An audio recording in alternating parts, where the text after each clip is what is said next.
Oh, yay! Hi, guys. How are you? Boys and girls, can we say good morning, Mayor Bronin? Good morning, Mayor Bronin. Good morning, guys. How are you? Good to meet you. Hi. Pleasure. Likewise. Glad to come.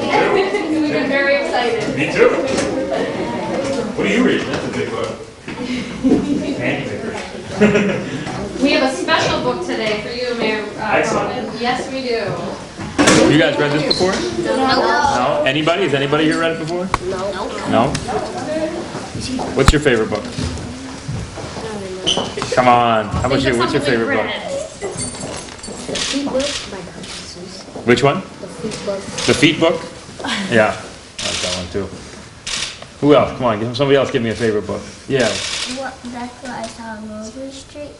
What is it? On Mulberry On Mulberry. On Mulberry Street? Yeah. Street. Nice. What's yours? Green eggs and ham? Yeah, that's a good one. That's a good one. I agree. How about you? What is it? Diary of the Wimpy Kid. He went off track with Dr. Yeah. Seuss. Yeah, that's good. That's good. Yeah, what's yours? Another vote for green eggs and ham? All right, there's a lot of classics. Same. Nice. Anybody read Harold and the Purple Crayon? Yes. That's one of my favorites. I got 3 kids. That's one of our favorites. I love that one. Well, I'm excited to read this one to you. So, this is called, you guys tell me what's it called? Didwick the Big-Hearted Moose. Didwick the Big-Hearted Moose by Dr. Seuss. Up at Lake Winnebago, the far northern shore, lives a huge herd of moose, about 60 or more. And they all go around in a big happy bunch looking for nice tender moose moss to munch. Up at Lake Winnebago one day, they were lunching, just strolling along and enjoying their munching, for the moose moss that day was especially fine. When it happened that Thidwick, the last moose in line, saw a bingle bug sitting. The bug called out, "Hey, it's such a long road and it's such a hot day. Would you mind if I rode on your horns for a way?" "Of course not," smiled Thidwick, the big-hearted moose. "I'm happy my antlers can be of some use. There's room there to spare and I'm happy to share. Be my guest and I hope that you're comfortable there." So the bingle bug picked out a nice easy seat and the moose went looking for moose moss to eat. What do you think a moose sounds like? What's a good voice for a moose? What do you think? Okay, I'll try that. Well, an hour or so later, the bug heard a squeak, and he heard the small voice of a tree spider peek. "I say," said the spider, "you've got a fine place. That moose seems quite friendly, has such a nice face. If I got on 2, do you think he would mind?" "Hop aboard," laughed the bug. "I think that you'll find that the moose won't object. He's the big-hearted kind." "I accept," said the spider, with joy and delight, and he started a web on the horn to the right. While the spider was spinning, he heard a gay song, and a fresh little zinazoo bird came along. He stopped, and he stared, and he chirped, "Well, well, well, what a smart place to build, what a great place to dwell. I've been living on trees ever since I was born, but here's something new. Why not live on a horn? If there's room there for 2, then there's room there for 3. "There's plenty of room," laughed the bug, "and it's free." Thidwick stopped walking. What was all the talking? These guests had caught Thidwick the moose unawares. "Hey!" he called out. "What's going up there on upstairs?" That wasn't so close to what you did, but it was my try. Just building a nest, sir," the zinazoo said, and began yanking hairs out of poor Thidwick's head. Ouch. And he plugged out exactly 204. Don't worry, he laughed. "You can always grow more." Then he dozed off to sleep in his fine moose hair nest. "This bird," murmured Thidwick, "is sort of a pest. But I forgot my voice. But I'm a good sport, so I'll just let him rest. For a host, above all, must be nice to his guest.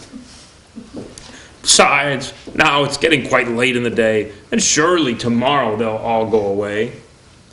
But alas, the next morning, the sun's early light brought to Thidwick's sad eyes a most unwelcome sight. "Meet my wife," said the bird. "I was married last night. And perhaps, by the way, I should mention to you that her uncle is coming to live with us too." "You're a very fine host, so I knew you'd be willing."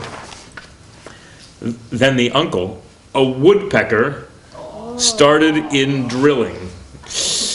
All Thidwick's friends shouted, "Get rid of those pests!" "I would, but I can't," sobbed poor Thidwick. "They're guests." "Guests indeed," his friends answered, and all of them frowned. "If those are your guests, we don't want you around. You can't stay with us, because you're just not our sort." And they all turned their backs and walked off with a snort. Now the big friendless moose walked alone and forlorn. What's forlorn mean? He was walking alone and forlorn. What do you think it might mean? Let's give that a go. What do you think? I'm looking at picture clues. He's walking like alone. Yeah. He is alone. Alone He's and- feeling- Walking lonely, and he's like, he's gone. He's not really feeling, he's not in a good mood. That's right, yeah. Sad. Feeling blue. Yeah. He's alone and forlorn, with 4 great big woodpecker holes in his horn. "What holes?" whispered Herman, a squirrel who spied him. "What holes to hide nuts in?" Mind if I tried 'em?" "They're yours," called the woodpecker. "Get right inside 'em. This big-hearted moose runs a public hotel. Bring your nuts, bring your wife, bring your children as well." So the whole squirrel family all jumped on pell-mell. And the very next thing the poor animal knew, a bobcat and turtle were living there too. Now, what was the big-hearted moose going to do? Well, what would you do if it happened to you? You couldn't say scat, because that wouldn't be right. You couldn't shout scram, because that isn't polite. A host has to put up with all kinds of pests, for a host, above all, must be nice to his guests. So you'd try hard to smile, and you'd try to look sweet, and you'd go right on looking for moose moss to eat, if you were big-hearted. But now it was winter, and that wasn't easy, for moose moss gets scarce when the winter gets freezy. The food was soon gone on the cold northern shore of Lake Winnebago. There just was no more. The food was soon gone on the cold northern shore of Lake Winnebago. There just was no more, and all Thidwick's friends swam away in a bunch to the south of the lake, where there's moose moss to munch. He watched the herd leaving, and then Thidwick knew he'd starve if he stayed there. He'd have to go too. You see all those guys in his horns? He stepped in the water. Then, oh, what a fuss. "Stop!" screamed his guests. "You can't do this to us! These horns are our home, and you've got no right to take our home to the far distant side of the lake." "Be fair," Thidwick begged, with a lump in his throat. "We're fair," said the bug. "We'll decide this by vote. All those in favor of going say aye. All those in favor of staying say nay." "Aye," shouted Thidwick. But when he was done, "Nay," they all yelled. He lost 11-1. "We win," screamed the guests, "by a very large score." And poor starving Thidwick climbed back on the shore. Then do you know what those pests did? They asked in some more. They asked in a fox, who jumped in from the trees. They asked in some mice, and they asked in some fleas. They asked a big bear in, and then, if you please, came a swarm of 362 bees. Poor Thidwick sat down with a groan to his knees, and then came something that made his heart freeze. Bullets came zinging right past Thidwick's face. Guns were banging all over the place. "Get that moose! Get that moose!" Thidwick heard a voice call. "Fire again and again and shoot straight, one and all. We must get his head for the Harvard Club wall." "The hunters." Oh no. Thidwick took to his heels with that load on his head, with 500 pounds on his horns. The moose fled. He could have run faster without all those pests, but a host, above all, must be nice to his guests. Up canyon, off cliff, over a wild rocky trail, with bullets bouncing all around him like hail, up gully, through gulch, and down slippery sluice, with his hard-hearted guests raced the soft-hearted moose. Then finally they had him. Because of those pests, he had run out of luck. Because of those guests on his horns, he was struck, he gasped. He felt faint, and the whole world grew fuzzy. Thidwick was finished completely. Or was he?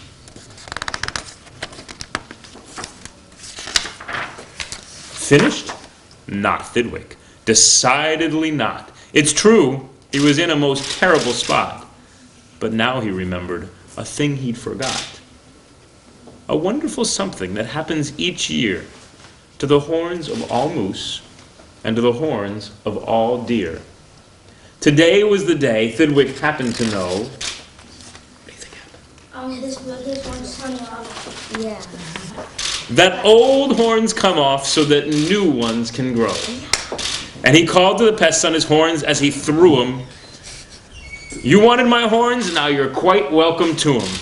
Keep them, they're yours. As for me, I shall take myself to the far distant side of the lake. And he swam Winnebago and found his old bunch and arrived just in time for a wonderful lunch. At the south of the lake, where there's moose moss to munch. Exactly. And that, his old horns today, where you knew they would be, his guests are still on them, all stuffed as they should be. So it all worked out pretty well for the moose, but not so much for the guests. That's a good one. Thanks, guys. What do you think? Do you like it? Can we have a few people share? What did you like about that book that we just heard? Can we have a couple of people share their ideas? It was humorous. It was humorous. It was very funny. Yeah. When he when he threw his horn, all the guests were just scrunched up together. Yeah. I get it squished, but they were like squished together, or they were like stuffed. Stuffed. I think they were like stuffed, like they were in one spot, but they couldn't move. Yeah. Or they were stuffed like. Yeah, they were pretty happy being on those horns when they were on his head and moving around, but not so much when they got thrown to the ground. And Jenny, did you want to share? I saw your hand. Yeah?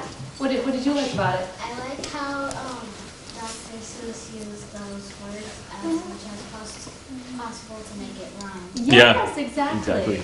Yeah. That is something that we know about Dr. Seuss. And I see Akshat is doing the silent I agree signal. Yeah, absolutely. You were thinking the same thing. Awesome. Any other shares? Any other thoughts on that text? No, we're good. What do you think about, for a while it looks like being such a good-hearted moose isn't a great thing for him. But it turns out all right, right? And how does it work out for the guests who were selfish? Not so good. So I guess, at least in Dr. Seuss, the good-hearted moose gets the better of the story in the end. Yeah, at least he wins out, right? Yeah. He doesn't finish last. That's right. That's right. Boys and girls, we have first of all, can we say thank you for Thank you guys. for reading to us. And we have a few people. Can I have my volunteers stand up who's going to give Mayor Bronin a few items that we have for you? Thank you. Yes. Go ahead, over to the desk. So how old are you most of you? 9? Yeah. 11, 12. Okay. 11, 9. Mine are little. My kids are 6, 4, and 2. I was just going to ask how old are your children? Yeah, I've got a 6-year-old girl, a 4-year-old boy, and a 2-year-old girl. Wow. Does anyone here have siblings that age? Yeah. Yeah. Yeah. I thought so. Yeah, okay, so go ahead, Deb. Oh, wow. Thank you. Thank you. And it has Has the name on it. Oh, that's our awesome. Betances Thank you, guys. logo on it as well. Absolutely. That's great. This I will use every day. I do. I need something. I need it. Just like thank you. And this also has the logo. Thank you. Yeah, there you go. Thank you very much. Wait, come back. Let's get a let's Go ahead, Alexis. face and the Jeff. picture, face the camera. We got one more. Oh, we got one more, all Yep, right. and Brianna, go ahead and give them your card, our card. Oh, this is From the our best of class. all. Thank you so much. Thank you. Let me see. Thank you for visiting our 4th grade classroom at Betances STEM Magnet School. Happy Read Across America Day. Exactly. Happy Read Across America Day. This is great, you guys. Thank you so much for this. Yeah, they each signed it for you. I love it. I love it. It's great to meet you guys. So, do you guys read every day? Yes. You should. You should. Every day is to be Read Across America Day. So, what do you think? How does this stack up against green eggs and ham? Running. You still with green eggs and ham? It's a pretty good one. They're all pretty good. All of Dr. Susan's books are pretty good. Well, yeah. What do you think? Uriah's the speaker. Hang on one second. What's that? Go ahead. Go ahead, Uriah. You want to share? Okay, Roger, you want to share? I want to share that his kids are going on like by twos, 2:46. That's right. That's right. I keep trying to persuade my wife it's time for another one, but she doesn't agree. Boys and girls, we're actually going to take a group photo with Mayor Excellent. Bronin. So if perhaps you just stand up safely, carefully. Mondelez, back here. Real quick, first we're gonna do a selfie, and then we're gonna take a group chat. Okay? Twitter. That's right. Hashtag beat them hard. I'm like a little You got it? Mr. Porter, you got it? You ready? One. Wait a minute, who's got their hand up? Uriah, is that you? Put it back down. 1, 2, 3. Got it. Okay. Awesome. All right.